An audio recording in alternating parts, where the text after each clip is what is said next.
আসসালামু আলাইকুম। কয়েসা পড়লাম একটা জায়গা, যে জায়গাটা শুধু জঙ্গল ছিল। এই জমিটার দাম 1 বছর না, সরি 6 মাস আগেও জমিটার দাম ছিল ডিসিমেল 2.5 কইরা, 2-2.5 লাখ টাকা ডিসিমেল ছিল। যে দেখতে পারতেছেন এখন পলট করা হয়েছে, এখানে অনেকে পেঁপের গাছ লাগাই দিচ্ছে, পলট করে বিক্রি করা হইতেছে। এখানে 3 শতক, 2 শতক, 4 শতক এরকম। তো এখানে যেখানে 2-2.5 ছিল, এখন তো এইটার দাম যে এত হয়ে গেছে, এটা তো কল্পনাই করা যায় না। এখন 9 লাখ টাকা ডিসিমেল হয়েছে।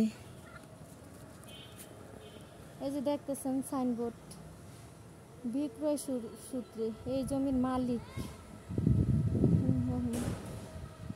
তো এখানে জমির দাম এত বেশি, এত বেশি কল্পনার বাহিরে। তো এটা বিক্রি হয়ে গেছে, এটা দেখছেন মালিকার নামও দিয়ে দিচ্ছে। তো জমি যতই দাম হোক না কেন, জমি আর থাকবে না আমাদের বাংলাদেশে, কারণ